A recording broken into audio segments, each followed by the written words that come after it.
ಬಂಧುಗಳೇ ನಮಸ್ಕಾರ. ಇವತ್ತು 15 ಜುಲೈ, ಜ್ಯೋತಿಷ್ಯ ಕರ್ಮಜಯ.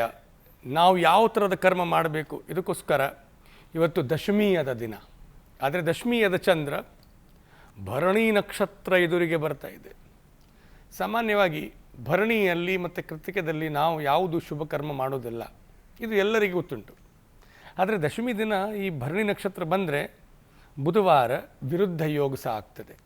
ಮತ್ತು ಇವತ್ತು ಈ ಚಂದ್ರದಿಂದ ದಶಮದಲ್ಲಿ ಶನಿ ಇದರಿಂದಾಗಿ ಯಾವುದು ಅತಿ ಆಸಕ್ತಿಯಲ್ಲಿ ಯಾವುದು ತಪ್ಪು ಕೆಲಸ ಮಾಡಬೇಡಿ. ಆದರೆ ಭಾಗ್ಯಸ್ಥಾನದಲ್ಲಿ ಗುರು ಇದರಿಂದಾಗಿ ಏನು ಕೆಟ್ಟಾಗುವುದಿಲ್ಲ. ದ್ವಿತೀಯದಲ್ಲಿ ಶುಕ್ರ ಇದರಿಂದಾಗಿ ಸಿಹಿ ಮಾತು, ಒಳ್ಳೆ ಹಾಸ್ಯ ವಿನೋದಗಳು ನೀವು ಎಂಜಾಯ್ ಮಾಡಿ, ಒಳ್ಳೆ ಮಾತನ್ನು ಎಂಜಾಯ್ ಮಾಡಿ, ದೇವರ ಭಜನೆ ಆಡಿ. ಪರಾಕ್ರಮ ಸ್ಥಾನದಲ್ಲಿ ರವಿ ಬುಧ ಯೋಗದರಿಂದಾಗಿ ಫುಲ್ ಕಾನ್ಫಿಡೆನ್ಸಿಂದ ಸಾಹಸದಿಂದ ಕೆಲಸ ಮಾಡಿ. ಆದರೆ ಯಾವುದು ಹೊಸ ಕೆಲಸ ಪ್ರಾರಂಭ ಮಾಡಬೇಡಿ. ಆರೋಗ್ಯ ದೃಷ್ಟಿಯಿಂದ ಇವತ್ತು ಸಹ ದಿನ ಒಳ್ಳೆಯದಿಲ್ಲ. ಯಾಕೆಂದರೆ ಚಂದ್ರ ಇವತ್ತು ಈ ಮೇಷರಾಶಿಯಲ್ಲಿ ಇದೆ. ಅಲ್ಲಿಂದ ಕುಜ ಅಂಗಾರಕ 12ನೇ ಭಾವದಲ್ಲಿ ಇದೆ. ನಮ್ಮ ದೇಹದಲ್ಲಿ ಅಗ್ನಿಬಲ ಕಡಿಮೆ ಇರ್ತದೆ. ಅಗ್ನಿಬಲ ಕುಜದಿಂದ, ಅಂಗಾರಕದಿಂದ ಅಗ್ನಿಬಲ ಕಡಿಮೆ ಆದರೆ ಇಮ್ಯುನಿಟಿ ಸಹ ಡೌನ್ ಆಗ್ತದೆ. ಕೊರೋನಾದ ಸಮಯ ನಡೀತಾ ಇದೆ, ವೈರಲ್ ಇನ್ಫೆಕ್ಷನ್ಗಳು ಆಗ್ತಾ ಇದೆ. ಅಗ್ನಿಬಲ ಹೆಚ್ಚು ಮಾಡಲಿಕ್ಕೆ ಕಾಳುಮೆಣಸು, ಶುಂಠಿ ಪುಡಿ ನೀವು ನಿಮ್ಮ ಟೇಬಲಲ್ಲಿ ಇಡಬೇಕು, ಆಹಾರದಲ್ಲಿ ಆ್ಯಡ್ ಮಾಡಿ ಅದನ್ನು ತಿನ್ನಲೇಬೇಕು. ಅದಕ್ಕೋಸ್ಕರ ನಾನು ಒಂದು ವಿಶೇಷವಾದ ಇವತ್ತು ಆಹಾರ ಬಹಳ ಒಳ್ಳೆ ರೀತಿಯಿಂದ ಜನರಿಗೆ ಗೊತ್ತುಂಟು. ಮತ್ತು ಈ ಒಂದು ಕುಜವನ್ನು ಶಕ್ತಿ ಕೊಡಲಿಕ್ಕೆ ಗಜ್ಜರಿ, ಕ್ಯಾರೆಟ್ ಬಗ್ಗೆ ಇವತ್ತು ನಾನು ಚರ್ಚೆ ಮಾಡ್ತೇನೆ. ಯೋಗರತ್ನಾಕರ ಪುಸ್ತಕದಲ್ಲಿ ಗ್ರಂಜನಂತೆ ಶಬ್ದ ಪ್ರಯೋಗ ಮಾಡಿದ್ದಾನೆ ಅವನು ಕ್ಯಾರೆಟಿಗೆ, ಗಜ್ಜರಿಗೆ. ಗ್ರಂಜನಂ ಏನು ಹೇಳ್ತಾನೆ, ಫಸ್ಟ್ ನಾನು ಶ್ಲೋಕ ಹೇಳ್ತೇನೆ, ಮತ್ತು ಅದರದ ಏನು ಲಾಭ ಇದೆ ಅದೆಲ್ಲ ವಿವರಣೆ ಕೊಡ್ತೇನೆ.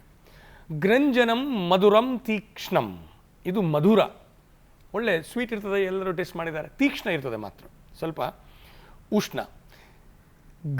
ಗ್ರಂಜನಂ ಮಧುರಂ ತೀಕ್ಷ್ಣಂ ತಿಕ್ತೋಷ್ಣಂ ದೀಪನಂ ಲಘು, ಮತ್ತು ದೀಪನ ಮಾಡ್ತದೆ. ಹಸುವೆ ಇಲ್ಲದಿದ್ದರೆ ಹಸುವೆ ಆಗ್ತದೆ. ಸೊ ಕ್ಯಾರೆಟ್ ತಿನ್ನಬೇಕು ಅಂತಹ ಸಮಯದಲ್ಲಿ. ಯಾಕೆಂದ್ರೆ ಚಂದ್ರಾತ್ ದ್ವಾದಶದಲ್ಲಿ ಕುಜ ಇದೆ. ಸ್ವಲ್ಪ ಕಹಿ, ಸಿಹಿ ಮತ್ತು ಉಷ್ಣ ಇರ್ತದೆ. ಉಷ್ಣ ಬೇಕು ಈಗ, ಯಾಕೆಂದರೆ ಅಗ್ನಿಬಲ ಕಡಿಮೆ ಇದೆ. ಲಘು, ಡೈಜೆಷನ್ನಿಗೆ ತುಂಬ ಈಸಿಲಿ ಬಹಳ ಸುಲಭವಾಗಿ ಡೈಜೆಸ್ಟ್ ಆಗ್ತದೆ. ಮತ್ತು ಹಸುವೆ ಸಹ ಒಳ್ಳೆ ಆಗ್ತದೆ ತಿಂದಿದ ನಂತರ.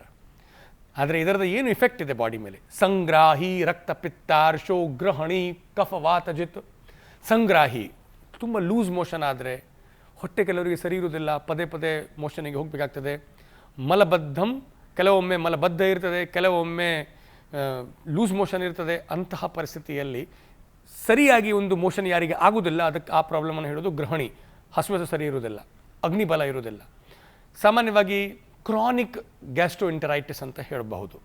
ಅಂತಹ ಗ್ರಹಣಿ ಒಂದು ಭಾಳ ಕ್ರಾನಿಕ್ ಡೇಂಜರಸ್ ಗ್ಯಾಸ್ಟ್ರೋಎಂಟರೈಟಿಸ್ ಪ್ರಾಬ್ಲಮ್ ತುಂಬ ಜನರಿಗೆ ಇರ್ತದೆ. ಟೈಫಾಯ್ಡ್ ಯಾರಿಗೂ ಆಗ್ತದೆ, ಅವರಿಗೆ ಸಹ ಗ್ರಹಣಿ ಆಗ್ತದೆ. ಅಂತಹ ಹೊಟ್ಟೆ ಡಿಸ್ಟರ್ಬ್ ಯಾರಿಗೆ ಇರ್ತದೆ ಅವರು ಗಜ್ಜರಿ, ಕ್ಯಾರೆಟದ ಉಪಯೋಗ ಮಾಡಿದರೆ ಹೊಟ್ಟೆ ಕಂಪ್ಲೀಟ್ ಸರಿ ಆಗ್ತದೆ.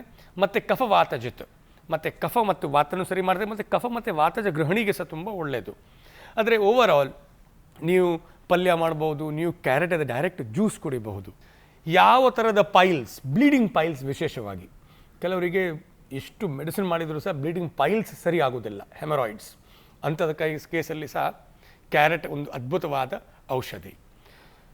ಇದಾದ ಮೇಲೆ ಇವತ್ತದ ಯೋಗಾಸನ ಸೇತುಬಂಧಾಸನ, ಬ್ರಿಡ್ಜ್ ಪೋಸ್, ಭಾಳ ಫೇಮಸ್ ಮತ್ತು ಭಾಳ ಒಳ್ಳೆಯ ಆಸನ. ಈಸಿ, ತುಂಬ ಸುಲಭ, ಡಿಫಿಕಲ್ಟ್ ಇಲ್ಲ. ಸುಪೈನ್ ಪೋಶ್ಚರಲ್ಲಿ ಮಲಗಬೇಕು.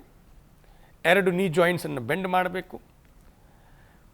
ಶೋಲ್ಡರ್ಸನ್ನು ಸಹ ನಮ್ಮ ಮಲಗುವಾಗ ನಮ್ಮ ಭೂಮಿಗೆ ಟಚ್ ಆಗಬೇಕು, ನಮ್ಮ 2 ಸ್ಕಂಧ. ಅದಾದ ಮೇಲೆ ಮಧ್ಯದ ಭಾಗವನ್ನು ನಾವು ಶ್ವಾಸವನ್ನು ಇನ್ಹೇಲ್ ಮಾಡ್ತಾ ಒಳಗೆ ತಗೊಂಡು ಭೂಮಿಗೆ ಪ್ಯಾರಲಲ್ ತರಬೇಕು. ಈ ಒಂದು ಟ್ರಯಾಂಗಲ್ ಫಾರ್ಮ್ ಆಗ್ತದೆ ಭೂಮಿಯಿಂದ. ಈ ಪೋಸ್ಚರಲ್ಲಿ ಇರುವಾಗ ಕುಂಭಕ ಮಾಡಬೇಕು. 30 ಸೆಕೆಂಡ್ವರೆಗೆ ಶ್ವಾಸವನ್ನು ಹೋಲ್ಡ್ ಮಾಡಬೇಕು, ಮತ್ತು ಎಕ್ಸೇಲ್ ಮಾಡಿ ಕೆಳಗೆ ಬರಬೇಕು. ಈ ಥರ 10 ರಿಂದ 20 ಸತಿ ನೀವು ಮಾಡಿದರೆ ಲಂಗ್ಸ್ಗೆ ಒಳ್ಳೆಯದು, ಹೋಲ್ ಸ್ಪೈನಲ್ ಕಾರ್ಡಿಗೆ ತುಂಬ ಒಳ್ಳೆಯದು, ಮತ್ತು ರಿಜುವಿನೇಷನ್ ಮಾಡ್ತದಂತೆ ಇದು ಹೇಳೋದು. ಬಾಡಿಗೆ ಫುಲ್ ರಸಾಯನ ಶಕ್ತಿ ಬರ್ತದೆ, ಮುಖಕ್ಕೆ ತುಂಬ ಗ್ಲೋ ಬರ್ತದೆ. ತುಂಬ ಒಳ್ಳೆಯ ಆಸನ. ದಯವಿಟ್ಟು ನೀವು ಇದನ್ನು ನಿತ್ಯ ಪ್ರತಿದಿನ ನೀವು ಈ ಆಸನದ ಮಾಡಿದರೆ ನಿಮ್ಮ ಮುಖದ ಮೇಲೆ ಲಾವಣ್ಯ, ಒಂದು ಒಳ್ಳೆ ಕಾಂಪ್ಲೆಕ್ಷನ್ ಬರ್ತದೆ ಮತ್ತು ರಿಜುವಿನೇಷನ್ ಆಗ್ತದೆ, ರಸಾಯನ ಸಿದ್ಧಿ ಸಿಗ್ತದೆ. ಇವಾಗ ಇವತ್ತದ ಭಗವದ್ಗೀತೆಯದ ಏನು ಮಾತು ಆತ್ಮಜಯಕ್ಕೋಸ್ಕರ, ನಮ್ಮ ಆತ್ಮಕ್ಕೆ ಒಂದು ಹೀಗೆ ಬಲ ಬರಬೇಕು. 6ನೇ ಅಧ್ಯಾಯ ಭಗವದ್ಗೀತೆಯದು 40ನೇ ಶ್ಲೋಕ. ಏನು ಹೇಳೋದು ಭಗವದ್ಗೀತೆಯಲ್ಲಿ ಕೃಷ್ಣ ಅರ್ಜುನಿಗೆ? ನಾನು ಪ್ರಥಮವಾಗಿ ಅದನ್ನು ಶ್ಲೋಕ ಹೇಳ್ತೇನೆ, ಮತ್ತೆ ಅದರದ ಮೀನಿಂಗ್ ಹೇಳ್ತೇನೆ. ಪಾರ್ಥ ನೈವೇಹ ನಾಮುತ್ರ ವಿನಾಶಸ್ತಸ್ಯ ವಿದ್ಯತೆ ನಹಿ ಕಲ್ಯಾಣ ಕೃತ್ ಕಶ್ಚಿತ್ ದುರ್ಗತಿಂ ತಾತ ಗಚ್ಚತಿ. ಆದರೆ ಏನು ಕೃಷ್ಣ ಹೇಳ್ತಾನೆ ಅರ್ಜುನಿಗೆ, ಪಾರ್ಥ, ಯಾರು ಕಲ್ಯಾಣ ಮಾಡ್ತಾನೆ ಜಗತ್ತಿಗೆ, ಜನರಿಗೂ ಯಾರು ಒಳ್ಳೆ ಮಾಡ್ತಾನೋ, ಯಾರು ಜನರಿಗೆ ಒಳ್ಳೆ ಸಹಾಯ ಮಾಡ್ತಾನೆ, ಅವನಿಗೆ ಯಾವಾಗಲೂ ವಿನಾಶವಾಗುವುದಿಲ್ಲ, ಕೆಟ್ಟ ಆಗುವುದೇ ಇಲ್ಲ. ದುರ್ಗತಿ ತಾತ್ ನ ಗಚ್ಚತಿ, ಅವನಿಗೆ ಯಾವಾಗಲೂ ಯಾರು ಹಾಳು ಮಾಡಲಿಕ್ಕೆ ಸಾಧ್ಯ ಇಲ್ಲ, ಅವನು ಸೋಲಿಕ್ಕೆ ಸಾಧ್ಯವೇ ಇಲ್ಲ. ಶಿವಾಜಿ ಮಹಾರಾಜದ ಒಂದು ಉದಾಹರಣೆ ಹೇಳ್ತೇನೆ. ಅವರು ಸೇನೆಗಿಂತ 10 ಪಟ್ಟು 100 ಪಟ್ಟು ಜಾಸ್ತಿ ಸೈನಿಕರು ಇದ್ದರೂ ಸಹ ಅವರಿಗೆ ಸೋಲಿಸಲಿಕ್ಕೆ ಆಗಲಿಲ್ಲ.